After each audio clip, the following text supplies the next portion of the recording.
आप लोगों को अब तक का जो साम्राज्य आपने पढ़ा वो बहुत अच्छे से समझ में आया होगा। आज जो साम्राज्य हम पढ़ने वाले हैं वो पालों के बाद सेन वंश आया है, यानी कि जो बंगाल में पाल वंश था उन्हीं की समाप्ति के बाद सेन वंश आया है।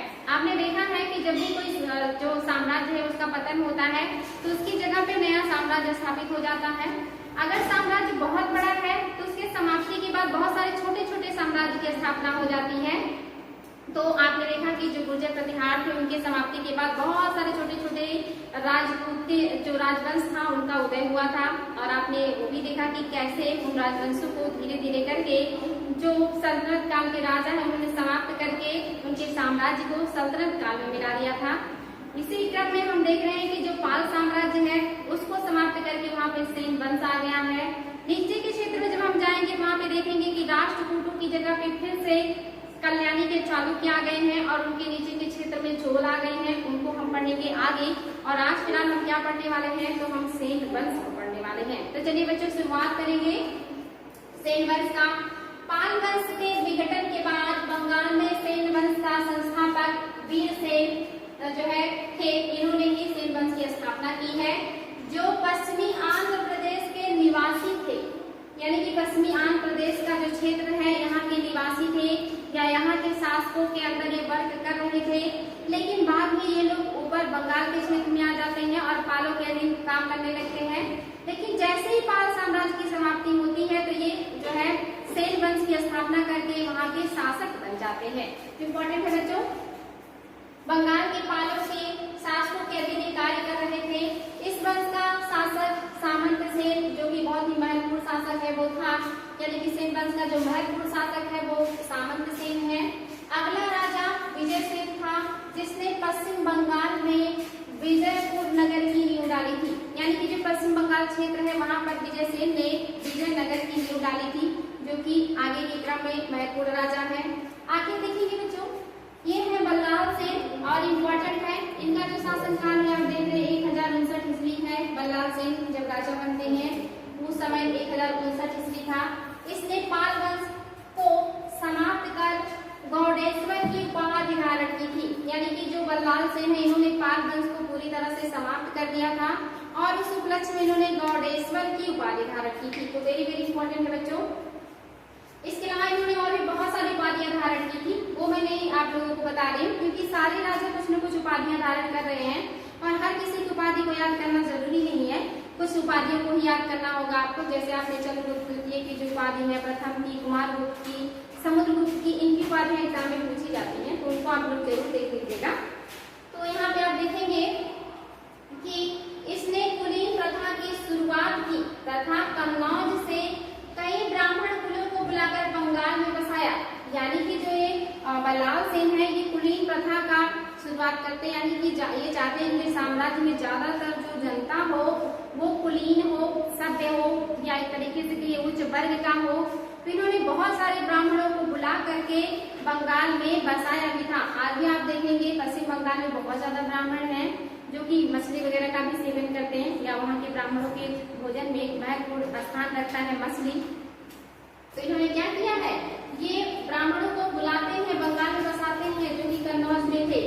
इसने दान सागर, ये वेरी वेरी इंपॉर्टेंट है बच्चों, पूछता है एग्जाम में कि दान सागर और अद्भुत सागर का लेखक कौन है, तो इन दोनों ग्रंथों का जो लेखक है ये बल्लाल सेन है। Very very important.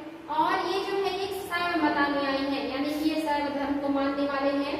इनके दरबार में आचार्य अनिरुद्ध रहते थे। हर किसी राजा के दरबार में कोई ना कोई राजकीय कवि, राजकीय इतिहासकार इस तरह के लोग रहते हैं जो उनकी प्रशंसा में कविताएं लिखते हैं या उनके विजयों का वर्णन करते हैं या वीर गाथा का गुणगान करते हैं।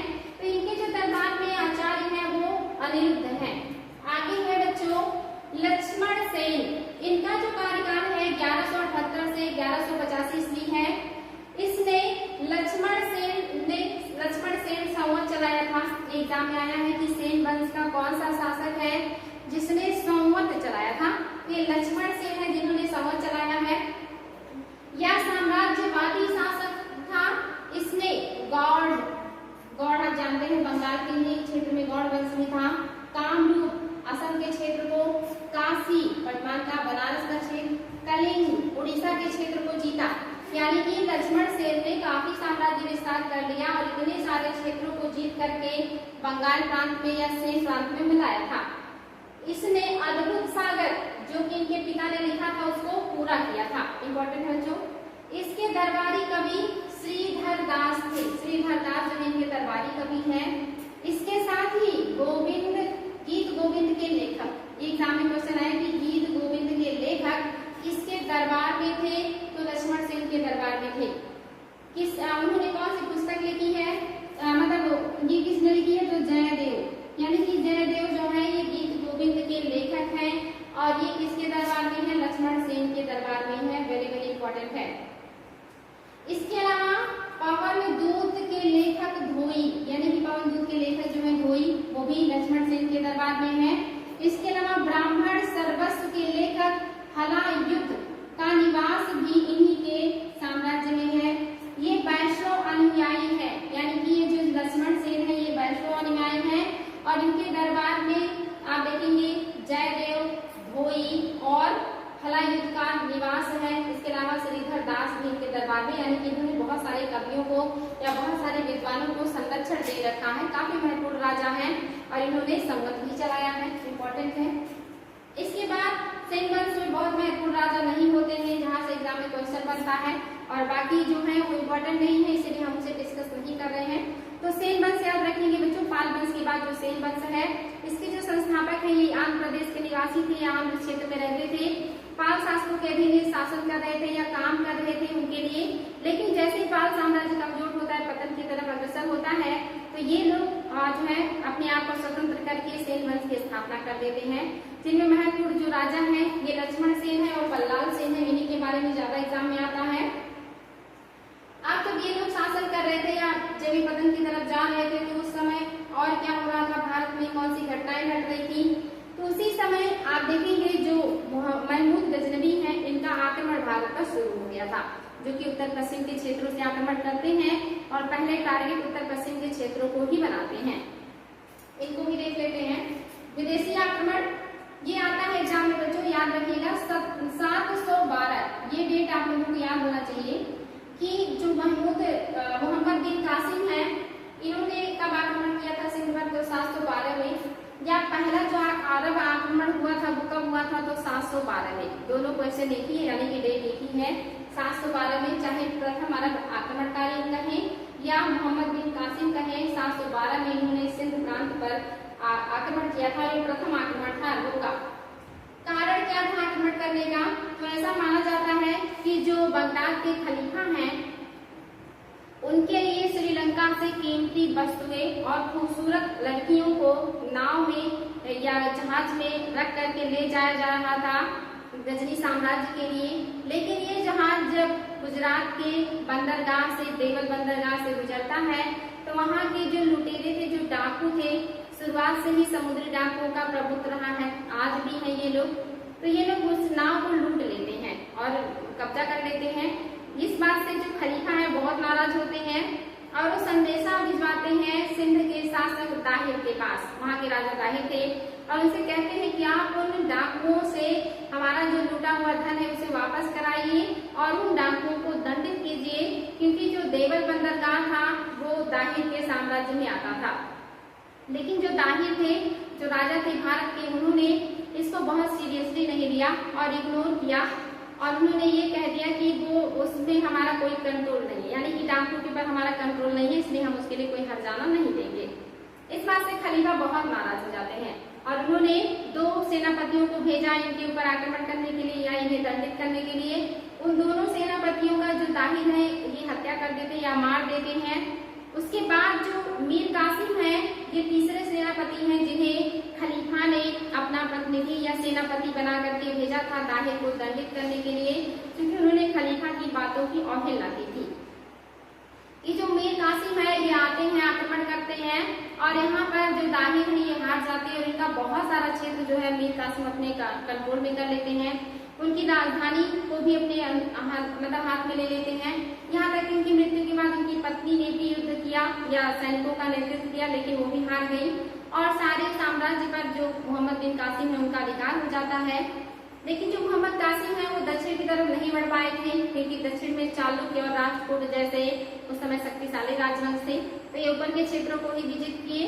और इन्होंने जो दाहिर की 2 पुत्रियां थी उनको लेकर के और जो वहां से लूटा हुआ धन था उसको जो है राजा जो खलीफा थे उनके पास भिजवा देते हैं गिफ्ट के तौर पर, कि हमने उनको हरा करके इतनी सारी वस्तुएं वहां से लूटी हैं, और उनकी बेटियों को भिजवा देते हैं। लेकिन ऐसा माना जाता है कि जब ये सारी चीजें पहुंचता है वहां के खलीफा के पास, और जो लड़कियां थी उनको भी पहुंचा दिया जाता है, तो जो खलीफा है जब उनसे मिलने के लिए एकांत में जाते हैं तो वो लड़कियां कहती हैं कि आप मतलब किसी झूठी चीज को क्या पसंद करेंगे, आप विश्व के धर्म गुरु हैं और आपके सामने झूठी चीजें प्रस्तुत की जा रही हैं। तो वहाँ पे वो कहते हैं ऐसा क्यों बोल रही हैं, तो बताती है कि जिन्होंने हमें भेजा है आपके पास दाहिर ने, उन्होंने पहले से हमारे साथ दुर्व्यवहार किया या गलत व्यवहार किया है, यानी कि हम आपके लायक नहीं है। तो इस तरह से वो कहती हैं, जिससे खलीफा बहुत नाराज हो जाते हैं। इसमें माना जाता है कि उन लोगों का साजिश था, क्योंकि मीर कासिम ने उनके परिवार को, उनके साम्राज्य को नष्ट किया था, इसलिए वो झूठ बोलती है खलीफा से, ताकि जो मीर कासिम है उन्हें दंडित किया जाए। और कुछ विद्वानों का ऐसा कहना है कि ये सही भी था, लेकिन अब सच्चाई क्या है पता नहीं। इसके बाद ऐसा माना जाता है कि जो खलीफा है वो मीर कासिम है उनको बुलवाते हैं और उनको बहुत ज्यादा यातना दे करके उनकी हत्या कर देते हैं। और बाद में ऐसा माना जाता है कि जब पता चला सच्चाई का कि ऐसा नहीं था, तो उन महिलाओं को या लड़कियों को भी मरवा दिया जाता है। तो ऐसी कहानी सुनने को मिलती है और किताबों में भी इसका उल्लेख है, तो इसको थोड़ा सा जानिएगा। हालांकि एग्जाम में नहीं पूछता है, लेकिन थोड़ी सी जानकारी रहेगी तो इस कॉन्सेप्ट जो है आसानी से याद हो जाएगा या क्लियर हो जाएगा। तो यहाँ पे ये आक्रमण करेंगे और आक्रमण के बाद सारी कहानी मैंने आपको जो है बता ही दी है, एक बार देख लेते हैं। डाकुओं ने लूट लिया था, दाहिर ने जो है इन्होंने क्या किया है, इनके खिलाफ जो 2 सेना भेजी थी खलीफा ने, या जो सेनापति आए थे, एक थे अब्दुल्ला और दूसरे थे बुलतल, इन दोनों की हत्या कर दी थी दाहिर ने। और तीसरा जो सेना नायक था मीर कासिम था, इसने ब्राह्मणाबाद ये क्षेत्र है उसको जीता, एलोरा को जीता, ये दूसरा एलोरा है, और इसने सिक्का क्षेत्र को जीता, मुल्तान को जीता। इन सारे क्षेत्रों पर अधिकार करते हुए ये ताहिर के साम्राज्य को भी अधिकार में ले लेता है, लेकिन ये दक्षिण में नहीं जा पाया, क्योंकि वहां पे नए नए राजवंशों का जो उदय या शक्तिशाली राजवंश थे, जो राष्ट्रकूट और चालुक्य थे, उनसे ये युद्ध करने की स्थिति में नहीं थे। आगे इसके बाद क्या होता है, तो ये सारी कहानी मैंने बताई कि इनकी तो हत्या कर दी गई, लेकिन उसके बाद जो है कौन से लोग हैं जो भारत पर आक्रमण करेंगे। उसके बाद जो है वो है अलतगीन। ये अलतगीन जो है ये ससानी साम्राज्य के अंतर्गत जो है गजनी के गवर्नर थे, ये गजनी के गवर्नर हैं और ये ससानी साम्राज्य के अंतर्गत आते हैं।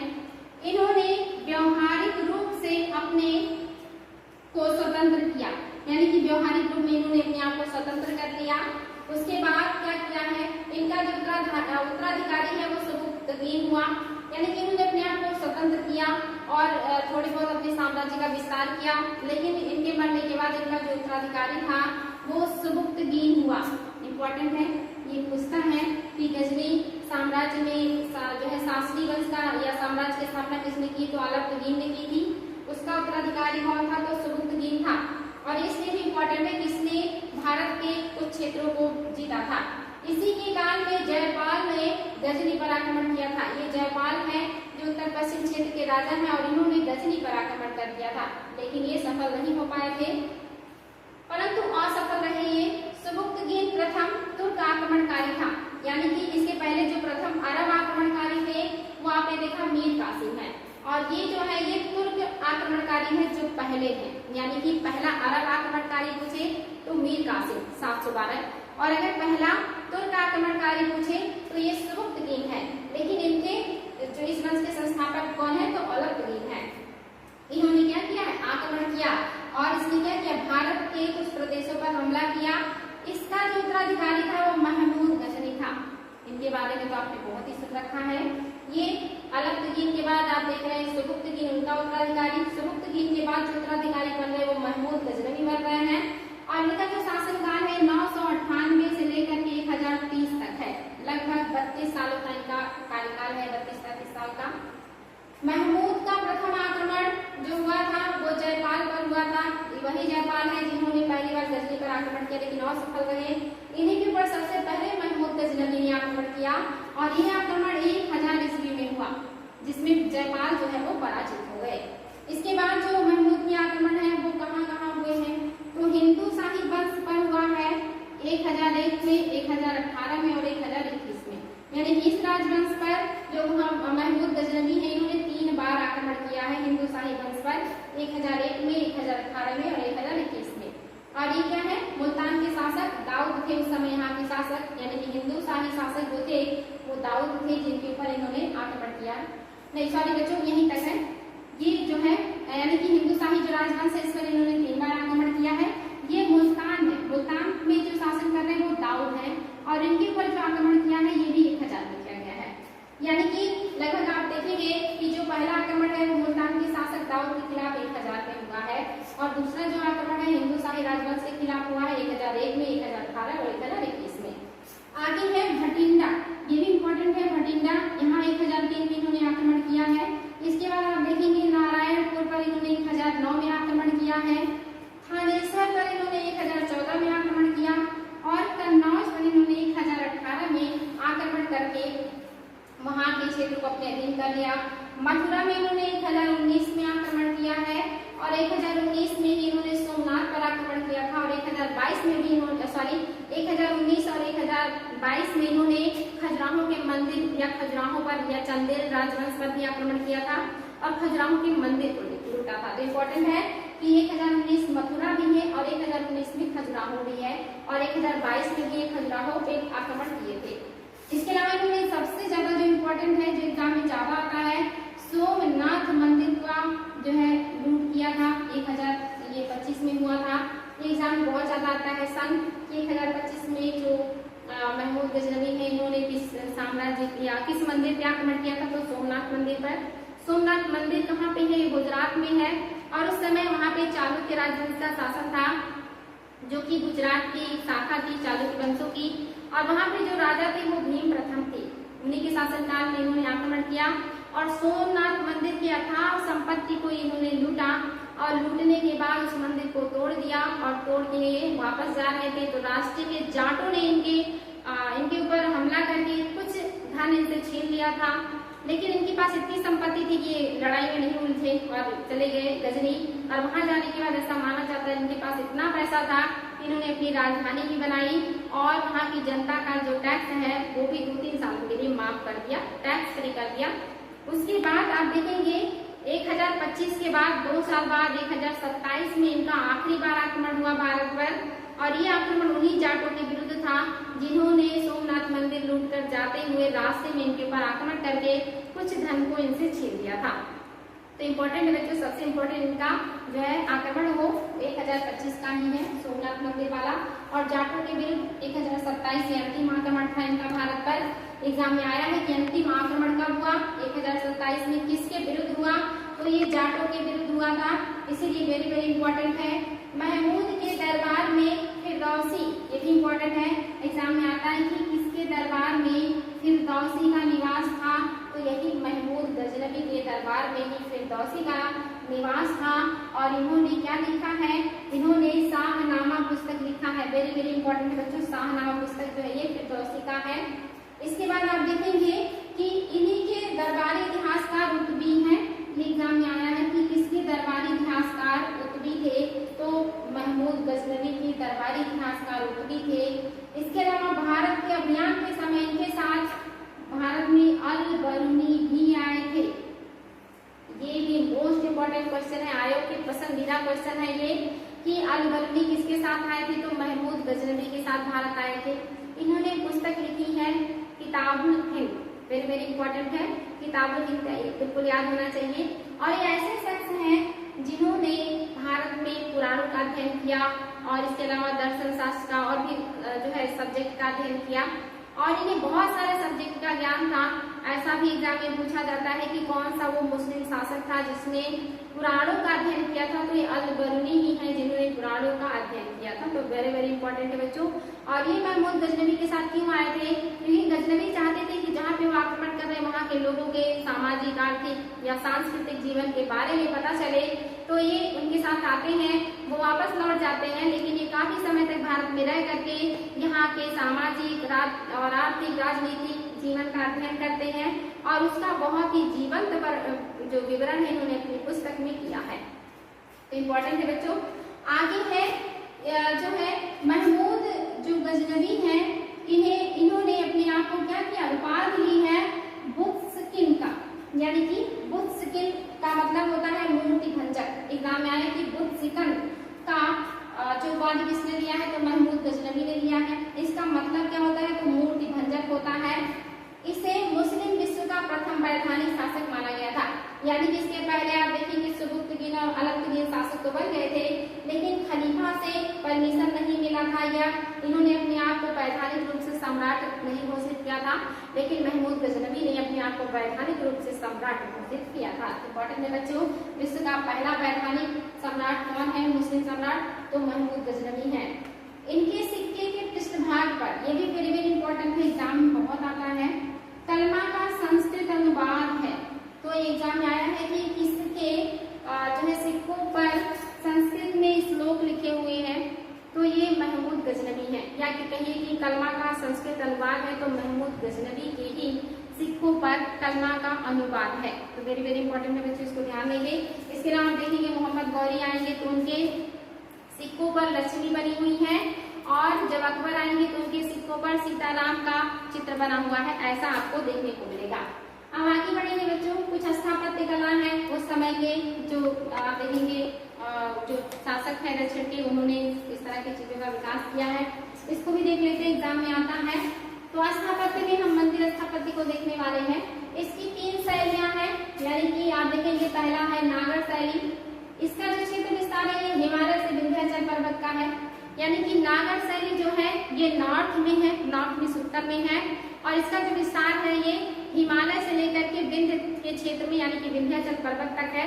और इसमें आप देखेंगे खजुराहो, उड़ीसा, उत्तर प्रदेश, बिहार, राजस्थान, गुजरात, ऊपर के जितने भी क्षेत्र आते हैं वो सब आते हैं, यानी कि यहाँ पे बने हुए ज्यादातर जो मंदिर है या मोस्टली जो मंदिर है वो नागर शैली में बने हुए हैं। नागर शैली नॉर्थ क्षेत्र में है। इसके बाद है द्रविड़, इसके बाद आप देखेंगे द्रविड़ शैली, सॉरी इसके बाद है बेसर शैली। बेसर शैली का जो विस्तार है ये विंध्याचल से लेकर कृष्णा नदी के बीच है, यानी कि विंध्याचल नागर जो है शैली विंध्याचल तक है, हिमालय से लेकर विंध्याचल तक नागर शैली। विंध्याचल से लेकर के कृष्णा नदी के बीच का जो एरिया है, जिसमें महाराष्ट्र, आंध्र प्रदेश ये सारे आते हैं, यहाँ पे बेसर शैली का विकास हुआ था, यानी कि बीच में बेसर शैली का विकास हुआ है।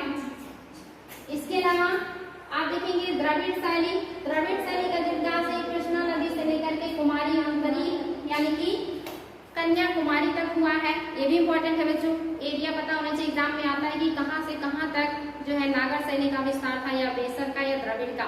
तो ऊपर हिमालय से लेकर के विंध्य तक आप देखेंगे नागर शैली है जो नॉर्थ में है। विंध्य से कृष्णा नदी के बीच जो बीच का एरिया है यहाँ पे बेसर शैली है, और कृष्णा नदी से लेकर के दक्षिण में कन्याकुमारी या कुमारी अंतरिक्ष तक का जो एरिया है यहाँ पर द्रविड़ शैली का विकास है, या दक्षिण में द्रविड़ शैली का विकास है। अंतरिक्ष मीन्स क्या होता है, स्थल खंड का वो छोटा भाग जो 3 तरफ से जल से और एक तरफ से स्थल से घिरा हो, उसे अंतरिक्ष कहते हैं। तो कुमारी अंतरिक्ष से कंफ्यूज मत होइएगा, ये कन्याकुमारी को ही कुमारी अंतरिक्ष कहा जाता है। तो ये आप देखेंगे जो है ये 3 तरह की मंदिर शैलियां हैं या मंदिर निर्माण की विधि है। इसमें आप देखेंगे नागर शैली की क्या विशेषताएं हैं या कौन से मंदिर है जो नागर शैली में बने हैं। तो खजुराहो के जितने भी मंदिर हैं वो नागर शैली में है। पश्चिम भारत के जो मंदिर है ये भी नागर शैली में बने हुए हैं, खास करके जो आप देखेंगे गुजरात के और राजस्थान के। इसके अलावा इसमें आप देखेंगे जो राजस्थान का एरिया है, जोधपुर में ओसिया मंदिर नागर का है। गुजरात का सोलंकी राजाओं द्वारा निर्मित जो मोढेरा का सूर्य मंदिर है ये भी नागर शैली में है। आबू का जैन मंदिर भीम द्वितीय का सेनापति विमल शाह जिसने बनाया था आबू का जैन मंदिर, उसी को कहा गया था विमल का शाही मंदिर, ये भी आपका नागर शैली में है। इसके अलावा उड़ीसा के जितने भी महत्वपूर्ण मंदिर हैं, चाहे वो आप देखेंगे पुरी के मंदिर हो, कोणार्क के मंदिर हो, ये सारे मंदिर नागर शैली में बने हुए हैं। तो इम्पोर्टेंट है बच्चों, याद रखेंगे सारे नागर शैली के मंदिर हैं। बेसर शैली में ये चालुक्य शैली के नाम से भी जाना जाता है। कभी एग्जाम में पूछ सकता है कि किस शैली को चालुक्य शैली के नाम से भी जाना जाता है, तो बेसर शैली को ही जाना जाता है चालुक्य शैली के नाम से। इस शैली में भी द्रविड़ स्थापत्य की भांति या द्रविड़ कला की भांति विमान मंडप का निर्माण किया जाता है। और जो प्रमुख मंदिर है वो मुक्तेश्वर और सिद्धेश्वर और सुमेश्वर होयलेश्वर मंदिर, ऐहोल का लाडखा मंदिर, इसके अलावा विरूपाक्ष मंदिर, ये सारे मंदिर जो है ये सब बेसर शैली में बने हैं। इंपॉर्टेंट बच्चों इसको याद रखेंगे, बेसर शैली मंदिर। इसके अलावा आप देखेंगे द्रविड़ शैली के मंदिर, इनमें मंदिरों का विमान पिरामिड के आकार का होता है, यानी कि जो मंदिर है इनका जो आकार है वो कैसा होगा, वो पिरामिड नुमा होगा, यानी कि ऊपर जाएगा जब तो इसके जो तल्ले हैं ये छोटे होते जाएंगे, यानी कि नुकीला आकार ले लेगा। तो ये द्रविड़ शैली की पहचान है। इसके जो विमान है, विमान मीन्स होता है शीर्ष भाग, वो सब पिरामिड के आकार के होते हैं। इसमें उत्तरोत्तर छोटे होते हुए खंडों से निर्मित विमान के ऊपरी गुंबदी स्तूपिका स्थापित होता है, यानी कि जैसे जैसे ये ऊपर जाएगा पतला होता जाएगा, बिल्कुल खड़े ढाल वाला होगा, और लास्ट में कलश या गुंबदनुमा आकृति बनी रहती है, जो कि इसका मेन पहचान है। आगे है, इस शैली में चौकोर गर्भगृह के चारों ओर प्रदक्षिणापथ होता है, यानी कि यहाँ पे जो द्रविड़ शैली, यहाँ पे जो गर्भगृह होगा, यानी कि जहाँ पे मेन मंदिर का भाग होगा, जहाँ पे मूर्तियां होंगी, उसके चारों तरफ प्रदक्षिणापथ यानी कि परिक्रमा पथ बनाया जाता है, और ये मंदिर का सबसे पवित्र भाग होता है, जिसको गर्भगृह कहते हैं, क्योंकि यहाँ पे भगवान की मूर्तियां लगाई जाती है, जिस भी भगवान को मंदिर समर्पित होता है उनकी। तो ये गर्भगृह के चारों ओर प्रदक्षिणापथ या परिक्रमा पथ होता है। गोपुरम यानी कि मुख्य द्वार को दक्षिण में द्रविड़ शैली में गोपुरम कहा जाता है, और ये आगे चल के मंदिर से भी ज्यादा भव्य बनने लगा, यानी कि जो द्वार था वो ज्यादा विशाल, ज्यादा भव्य, ज्यादा आकर्षक, ज्यादा डिजाइन युक्त बनने लगा द्रविड़ शैली का। आगे है बच्चों, अलंकरण से जो है युक्त हुआ करता था। द्रविड़ शैली में राष्ट्रकूटों ने भी निर्माण कराया है, यानी कि राष्ट्रकूट शासकों ने भी द्रविड़ शैली में बहुत सारे मंदिरों का निर्माण किया है। इसके अलावा आप देखेंगे जिसमें कौन कौन सी ज्यादातर मंदिर है, तो जिसमें है रावण की खाई, ये भी एक मंदिर है, रामेश्वरम दशावतार मंदिर, और कैलाश का मंदिर जो कि कृष्ण प्रथम ने बनाया था। पल्लवों तथा चोल शासकों ने भी द्रविड़ स्थापत्य में महत्वपूर्ण भूमिका निभाई थी, यानी कि राजपूत, पल्लव और चोल ने, इन सभी राजाओं ने जो है द्रविड़ शैली में मंदिरों का निर्माण किया या द्रविड़ शैली को प्रश्रय दिया है। और इसमें देखेंगे कि कौन कौन से मंदिर हैं इस शैली के, जो महत्वपूर्ण मंदिर कौन कौन से हैं, तो महिष मंदिर, यानी कि आप देखिए महिषी, ये आपका है महिषी मंदिर या महिष मंदिर, और पंच पांडव मंदिर, यानी कि 5 पांडव के नाम पर मंदिर बनाए गए हैं, देवराज मंदिर, द्रौपदी मंदिर, ये सारे मंदिर बने हैं। सप्तपैगोडा मंदिर, इसके अलावा देखेंगे महाबलीपुरम का तटीय मंदिर या महाबलीपुरम का सौर मंदिर, इसके अलावा देखेंगे कांची का कैलाश मंदिर एवं वैकुंठ पेरुमल मंदिर। तो ये सारे मंदिर जो है ये द्रविड़ शैली के हैं। यहाँ जो मैंने मंदिर बताए थे ये सब है आपके बेसर शैली के, और ऊपर के जो मंदिर है ये आपके नागर शैली के मंदिर है। ये शैलियों की महत्वपूर्ण विशेषताएं हैं, तो इनको आप लोगों को ध्यान रखना है। आगे है बच्चों, यहाँ पे कुछ और भी मंदिर है, जैसे आप देखेंगे जो मंदिरों की विशेषता है मोस्टली क्या है, जो द्रविड़ शैली है या जो नागर शैली है, यह मंदिर चतुष्कोणीय होता है। ये पहचान है कि अगर मंदिर 4 कोण का बना है तो वो नागर शैली में बना होगा, अगर मंदिर 8 कोण का बना है या अष्टकोणीय है तो वो द्रविड़ मंदिर होगा, और अगर मंदिर अर्धगोलाकार आकृति में बना है तो वो बेसर शैली का मंदिर होगा। ये पहचान है, यही यहाँ पे लिखा है कि नागर शैली में यह मंदिर जो है वो चतुष्कोणीय होते हैं, द्रविड़ शैली के जो मंदिर होते हैं अष्टकोणीय होते हैं, बेसर शैली के जो मंदिर होते हैं वो अर्धगोलाकार होते हैं। अगर आप उत्तर भारत से संबंधित हैं तो आप देख सकते हैं यहाँ के जो मंदिर हैं ये क्या होते हैं, 4 कोण के बनते हैं, चतुर्भुजाकार बनते हैं। और अगर साउथ के हैं आप तो वहाँ के मंदिर को देख सकते हैं वो अष्टकोणीय बनते हैं। यही है शैली का पहचान। इसी में एक और भी पूछता है कि पंचायतन क्या है, ये भी मंदिर निर्माण शैली है। पंचायतन में आप देखेंगे यहाँ पे एक होता है एक मेन मंदिर, बड़ा मंदिर यानी कि बड़ा देवालय, इसके सहयोगी देवालय हुआ करते हैं, और ये चारों तरफ होते हैं, यानी कि बीच में बड़ा मंदिर, उसके चारों तरफ छोटे छोटे मंदिर, इसी को कहा जाता है पंचायतन मंदिर। और ये शैली ज्यादातर नागर शैली में देखने को मिलता है, या ये जो विधि है ज्यादातर उत्तर भारत में देखने को मिलता है कि बीच में मंदिर और उसके चारों तरफ सहायक देवालय हो। इसके अलावा कुछ और भी वर्ड है जो इम्पोर्टेंट है, इनको देख लेते हैं। कुछ बस्तियां या स्वरूप या भूमियों के प्रकार, जिसमें आप देखेंगे ब्रह्मदेव, नाम से पता चल रहा है कि ब्राह्मणों को अनुदान में दिया जाने वाला भूमि जो है वो ब्रह्मदेव कहलाता था।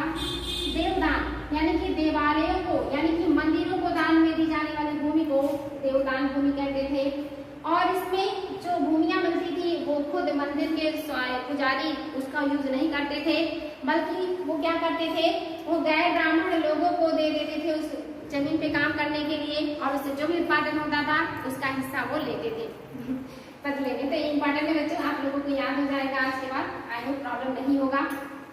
और यही जो गैर ब्राह्मण लोग हैं, इनकी कार्यकारिणी हुआ करती थी, जो मिल के काम करते थे मंदिर की भूमि पर, और उससे उत्पादन करने के बाद कुछ हिस्सा मंदिर को देते थे, कुछ अपने पास रखते थे। इन कार्यकारिणी को तमिलनाडु में आप देखेंगे विलानाज कहा जाता है, और कर्नाटक में आकालू और आंध्रा में कंपालू। थोड़ा वर्ड आप लोगों को टिपिकल लगेगा, विलानाज तमिलनाडु में, कर्नाटक में आकालू और आंध्रा में कंपालू। ऐसा ना लगे कि आप लोगों ने वर्ड कभी देखा ही नहीं, तो अगर देखे रहेंगे तो शायद एग्जाम में देखने के बाद याद हो जाएगा। तो आई होप आप लोगों को समझ में आ रहा होगा, बार बार रिविजन करेंगे तो अच्छे से याद हो जाएगा। आज के लिए रहने देते हैं बच्चों, थैंक यू।